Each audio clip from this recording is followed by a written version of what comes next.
ما كان محمد أبا أحد من رجالكم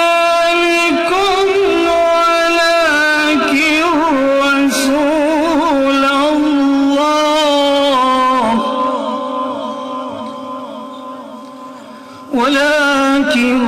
رسول الله وخاتم النبيين.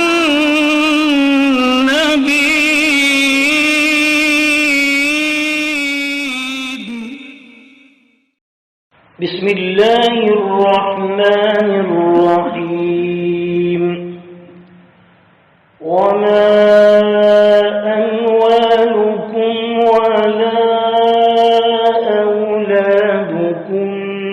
بالتي تقربكم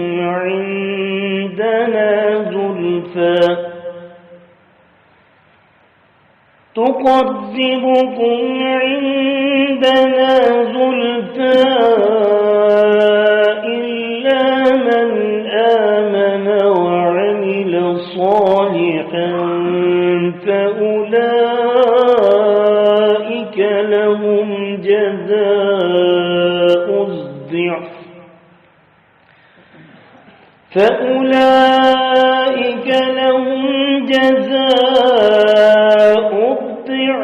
بما عملوا وهم في الغرفات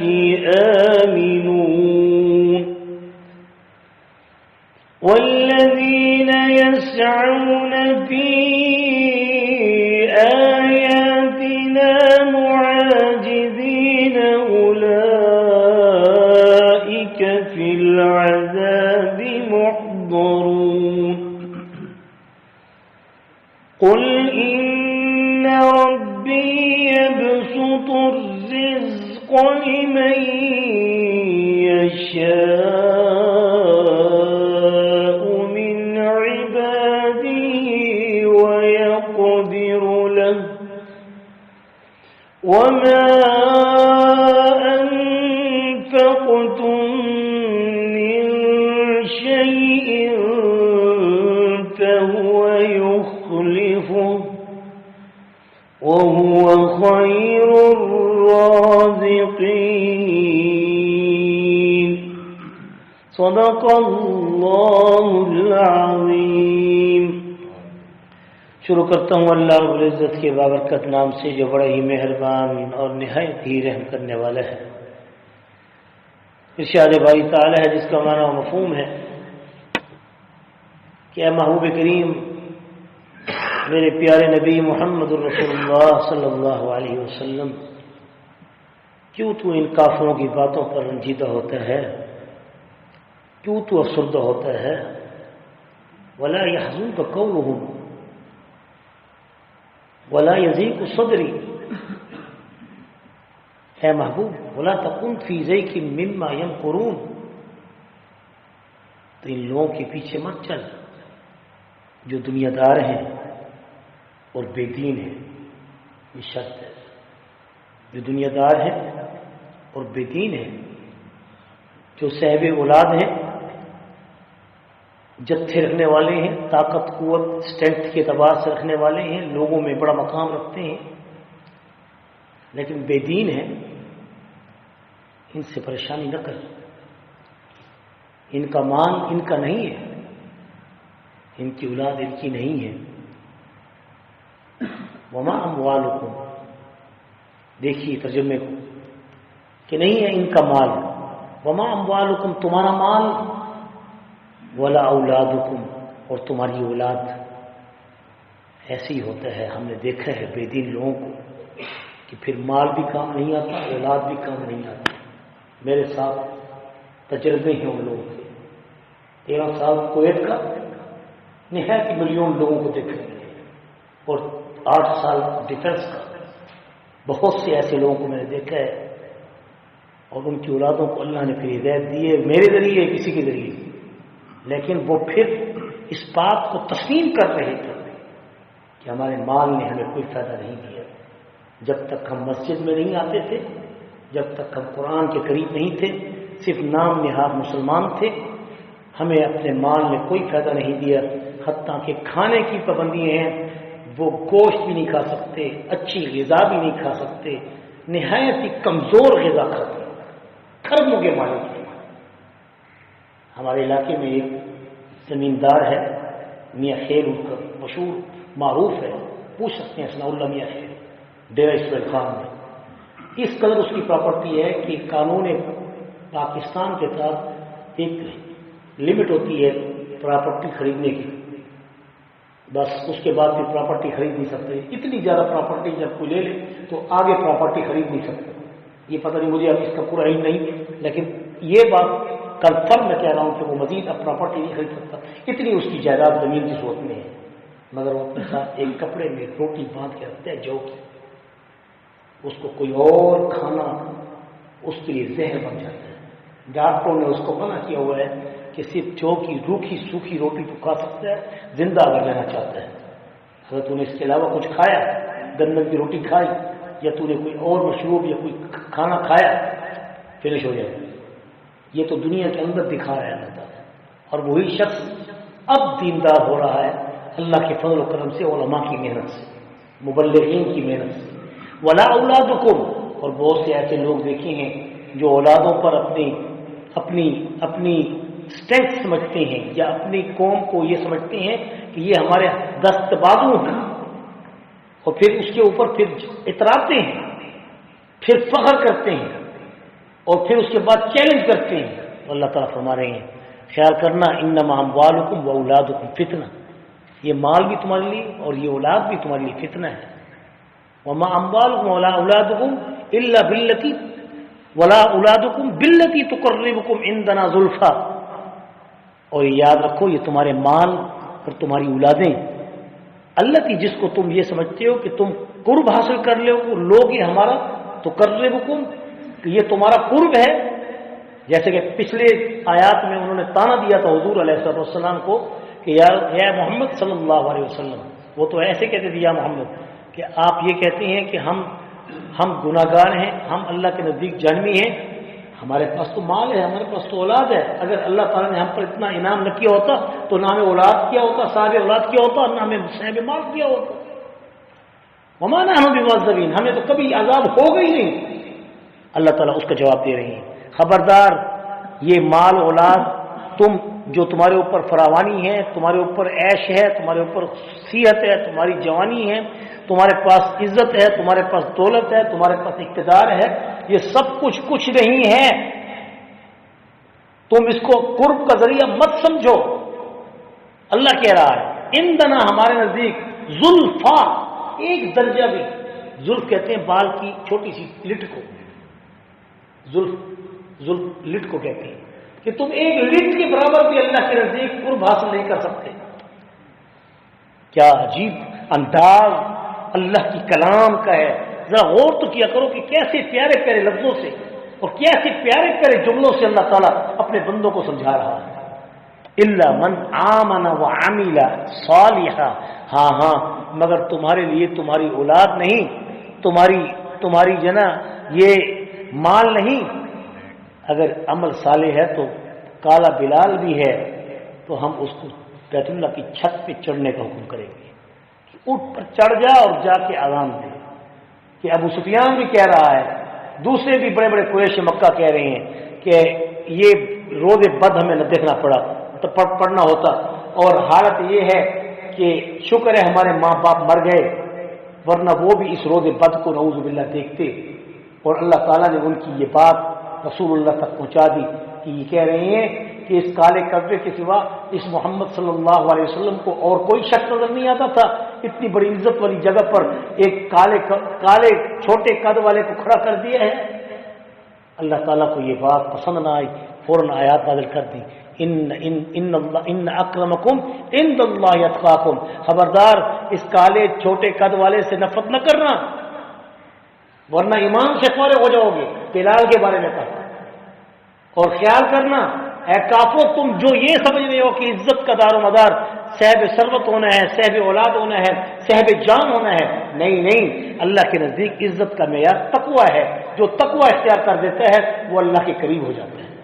اور حضور اکرم صلی اللہ علیہ وسلم نے فرمایا ان اولا بھی یوم القیامت المتقین، کہ اگر تم چاہتے ہو کہ میرے قریب روز قیامت اللہ کے بھی اور میرے قریب کھڑو اور میری مجلس پاؤ، میرا جھنڈا ہم کا میرے ہاتھ میں ہوگا اور میرے ہم کے جھنڈے کے نیچے جو ہوگا وہ بھی میرے سجدے میں، جیسے میں اللہ کا لمبا سجدہ کروں گا وہ امتی بھی اللہ کا لمبا سجدہ کرے گا، اور جیسے میں اللہ کی تعریف کروں گا وہ سن کے پھر محظوظ ہوگا۔ چاہتے ہو کہ اپنے حبیب محمد عربی صلی اللہ علیہ وسلم کے ساتھ روز قیامت قرب ہو، تو اللہ کے پاک پیغمبر کہتے ہیں المتقون، تو پھر متقی ہو جاؤ، جیسے میرے صحابہ میرے قریب ہوں گے، آپ کے بعد آنے والا چاہے 1500 سال بعد بھی آئے، اگر وہ متقی ہے تو حضور فرماتے ہیں وہ سب سے میرے قریب ہے۔ اللہ کے پاک پیغمبر فرما رہے ہیں، یہ متقیوں کے لیے ارشاد ہے۔ تو اللہ فرماتے ہیں وما اموالکم ولا اولادکم بالتی تقربکم عندنا زلفا الا، مگر من آمن، جو ایمان لے آئے، وہ عمل صالحا، اور عمل صالح کیے، فاولئک، اب اگر ایسا کوئی امیر بھی ہے، دولت مند بھی ہے، صاحب اولاد بھی ہے، صاحب مال بھی ہے، اس کو خوشخبری دے دو اے محبوب کریم صلی اللہ علیہ وسلم، کس چیز کی؟ کہ لہم جزاء الضعف، اب اس کے لیے دگنا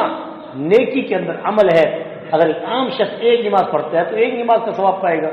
ایک روزہ رکھتا ہے تو ایک روزے کا ثواب پائے گا، مگر صاحب مال اور صاحب اولاد جب اپنے مال کو اور اپنی اولاد کو اللہ کے نام پہ خرچ کرتا ہے اور وقف کرتا ہے تو اللہ پاک اس کو یہ اعلان کر کے کہہ رہے ہیں کہ اے محبوب صلی اللہ علیہ وسلم، ایسے مالدار کو اب ڈبل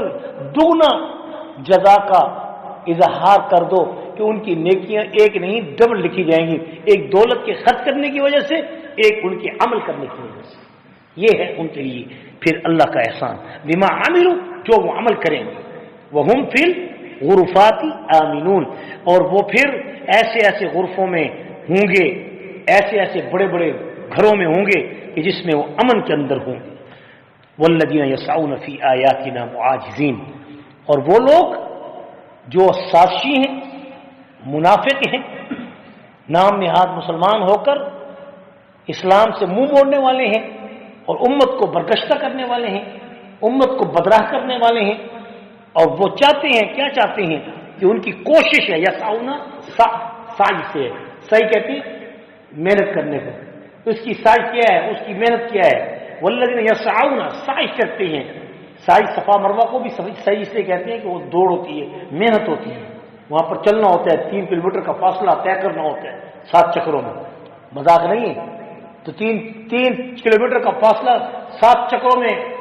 طے کرنا کوئی آسان کام تو نہیں ہے، تو اس میں محنت ہے، مشقت ہے، تو اللہ کہہ رہے ہیں یسعون، اور وہ لوگ کہ جو کوشش کرتے رہتے ہیں، توڑتے ہیں، ایک وہ ہے کوشش کرنے والا جو امت کو دین کی طرف لانے کی کوشش کرتا ہے، ایک ایک کو کہتا ہے بیٹھو بھائی، سنو صحیح بات، تو سنو بات، سنو قرآن کی ہے، میری نہیں ہے، سنو تو صحیح، نہیں سنتے تو پھر اس کے بعد اللہ بھی کہتا ہے والذین یسعون، اور وہ بھی ہیں جو کوشش کرتے ہیں دوسروں کو ورگلانے کی، کہ کیا ہے یہ، کیا مولوی ہمیں بتائے گا، اس کی کیا اوقات ہے، اس کی کیا عزت ہے، یہ بہت بڑا عالم ہے، ہم سب جانتے ہیں آیات ہی نا، ہم اللہ کی آیات کو زیادہ اچھی طرح جانتے ہیں، اور اس کے اندر بہت کیا کرتے ہیں، ملاوٹ کرتے ہیں، معاجزین،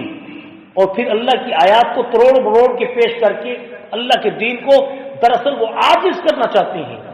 مجبور کرنا چاہتے ہیں۔ اولئک فی العذاب محضرون، ایسے لوگ اچھی طرح کان کھول کے سن لیں، جو اللہ کی آیات کو چاہے مولوی ہے یا نام نہاد سیکولر غامدی ہے یا کوئی اور پرویزی ہے یا کوئی اور بدبخت ہے جو اسلام اور دین کی تشریح، اللہ کے حکم اور نبی کی تشریح سے ہٹ کر، وہ تو نبی کے بارے میں اتنے تک بھی غامدی کہہ چکا ہے کہ کسی نے اس سے پوچھا کہ مرزائیوں کے بارے میں آپ کا عقیدہ کیا ہے، اچھی طرح کان کھول کے سن لو، اس کو سننے والے اور اس سے محبت کرنے والے، یا روز قیامت اس کے ساتھ کھڑیں گے غامدی کے ساتھ اور مرزائیوں کے ساتھ، یا پھر میرے محبوب محمد مصطفیٰ کے ساتھ۔ اس بدبخت نے یہ واضح لفظ میں کہا ہے، میں نے خود اپنے کانوں سے، ڈبل جی کے اندر وہ بدبخت رہتا تھا، جب میں وہاں گیا تو یہ بدبخت بھاگ گیا۔ اللہ کا فضل ہے کہ جو دین کی بات کا انحراف کرے گا وہاں جال حق کو وضاح الباطل۔ 2 جمعے سے میرے پیچھے پڑے تھے، تیسرے جمعے میں نے اعلان کر دیا تھا اس غامدی کی بات کو سننے والا بھی، وہ بھی ملحد ہو جائے گا، زندیق ہو جائے گا، بچو اس کی تشریحات سے، یہ امت کو گمراہ کر رہا ہے۔ یہاں تک کہ اس نے یہ لفظ کہے کہ میں تو ہر اس شخص کو مسلمان کہتا ہوں جو اپنے آپ کو مسلمان کہتا ہے۔ تو مرزائی تو اپنے آپ کو مسلمان کہتے ہیں۔ اس نے یہ جواب دیا مرزائیوں کے بارے میں۔ اب آپ کو پتہ ہونا چاہیے کہ مرزائیوں کے بارے میں، احمدیوں اور قادیانیوں کے بارے میں جب اس سے پوچھا گیا کہ بتاؤ تم قادیانیوں کے بارے میں کیا عقیدہ رکھتے ہو، آپ ان کو مسلمان سمجھتے نہیں؟ تو کہنے لگا کہ میں تو ہر اس شخص کو مسلمان سمجھتا ہوں جو اپنے آپ کو مسلمان ڈکلیئر کرے، یعنی جو غامدی یہ لفظ کہہ رہا ہے اب ڈھکے چھپے لفظوں میں یسعون فی آیاتنا، اللہ کی آیات کا اعجاز ختم کر کے اس کو عاجز کر رہا ہے کہ گویا کہ مرزائی بھی مسلمان ہے میرے نزدیک، کیونکہ وہ بھی مسلمان اپنے آپ کو کہتے ہیں۔ لعنت ہے ایسی سوچ پر، لعنت ہے ایسے شخص پر جو مرزائیوں کو مسلمان کہے یا ان کے ایمان، ان کے کفر میں شک کرے۔ ان کے کفر میں شک کرنے والا بھی کافر ہے۔ مر جائیں گے ہم اپنی ڈیوٹی بھی اللہ کے نبی پر قربان کر دیں گے، مگر یہ حق بات آپ تک پہنچا کر جائیں گے، اور یہ پیغام صرف آپ تک نہیں جا رہا، یہ پیغام پوری دنیا میں پہنچتا ہے الحمدللہ۔ آگے سنیے، والذین یسعون فی آیاتنا معاجزین، اور وہ لوگ کہ جو قرآن کی آیات کو اس کے اندر سعی کرتے ہیں توڑ موڑ کرنے کی، اس کی تعویلات کو غلط کرنے کی، معاجزین اس کو عاجز کرتے ہیں، اولئک فی العذاب محضرون، سن لیں وہ لوگ اچھی طرح کان کھول کے کہ وہ ایسے عذاب میں حاضر ہونے والے ہیں کہ جن کو اپنی آنکھوں سے دیکھیں گے۔ قل ان ربی یبسط الرزق لمن یشاء من عبادی ویقدر، کہہ دیجئے محبوب کریم صلی اللہ علیہ وسلم، میرا رب تو وہ ہے جو رزق کو کھولتا بھی ہے، لمن یشاء جس کے لیے چاہتا ہے، من عبادی اپنے بندوں میں، وہ یقدر اللہ اور جس کے لیے چاہتا ہے روک دیتا ہے۔ کسی کے لیے روک دے تو وہ بھی آزمائش ہے، کسی کے لیے بڑھا دے تو وہ بھی آزمائش ہے۔ نہ امیر کو اپنے مال پر فخر کرنا چاہیے، نہ غریب کو اپنی غربت پر بے صبری کرنی چاہیے۔ وما انفقتم من شیء، بس وہ جو کچھ تم خرچ کرتے ہو ذرا بھر بھی، یہ وعدہ ہے اللہ کا، جو اللہ کے نام پہ خرچ کرتا ہے وہ یخلف، ہم پیچھے اس کی اور پیدا کر دیتے ہیں۔ جو اللہ کے نام پہ خرچ کرتے ہیں یخلف، پیچھے کہتے ہیں، یعنی خلف عربی میں کہتے ہیں پیچھے کو، یخلف ہم اس کے پیچھے اور کر دیتے ہیں۔ جو خرچ کرتا ہے ہم اس کے مال کو بڑھا دیتے ہیں۔ وہو خیر الرازقین، اور اللہ تعالیٰ بہترین رازقین میں سے ہے، رزق دینے والوں میں اللہ کا رزق سب سے بہتر ہے۔ اللہ تعالیٰ ہم سب کو عمل کرنے کی توفیق نصیب فرمائے۔ ربنا آتنا في الدنيا حسنة وفي الآخرة حسنة وقنا عذاب النار وأدخلنا الجنة مع الأبرار يا عزيز يا غفار يا رب العالمين وصلى الله تعالى على خير خلقه محمد وآله وأصحابه أجمعين برحمتك يا